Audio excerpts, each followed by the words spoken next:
आयोग के साथ बैठक पर उप मुख्यमंत्री अजित पवार ने कहा, आरोप लगाना एक बात है, सबूत दूसरी।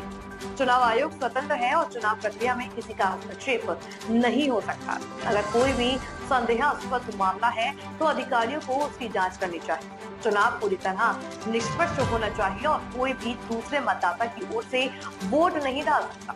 उन्होंने चुनाव प्रक्रिया की पारदर्शिता और निष्पक्षता को बनाए रखने पर जोर दिया। हे संबंधित त्या अधिकाऱ्याचं काम आहे। त्यांनी जर पुरावे दिलेले असतील तर माझ्या मते ते कदाचित त्याची चौकशी करतील, ते माझं काम नाही, मी तसं सांगणंही चुकीचं आहे। पण मला जी काही माहिती आहे त्याच्यातनं ते त्याच्याबद्दलची नक्की शहानिशा करतील। काही बाबतीमध्ये बाबा डबल नाव आहे, अमका आहे, तमका अशा वेगवेगळ्या गोष्टी सांगितलेल्या आहेत, पण त्याची शहानिशा झाली पाहिजे। निवडणुका पूर्णपणे पारदर्शक झाल्या पाहिजे।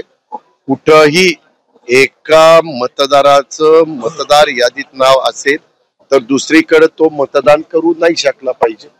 पूर्वीच्या काळामध्ये ती सिस्टीम नव्हती, आता ती सिस्टीम आली। पूर्वी सर्रास बऱ्याचदा काही मतदारांच्या बाबतीमध्ये आम्ही बघायचो की ते शहरामध्ये पण मतदान नोंदवायचे आणि ग्रामीण मध्ये पण नोंदवायचे, आणि जिल्हा परिषद तालुका पंचायतीला ग्रामीणला मतदान करायचे आणि इतर वेळेस म्हणजे कॉर्पोरेशनला किंवा नगरपालिकेला शहरात मतदान करायचे। हा पूर्वीचा काळ होता, त्यावेळेस कॉम्प्युटरायझेशन झालेलं नव्हतं। आता जसं एका क्लिकवर तुम्ही जर कुठं तुमचा आधार कार्ड नंबर ह्या सगळ्या गोष्टी असतील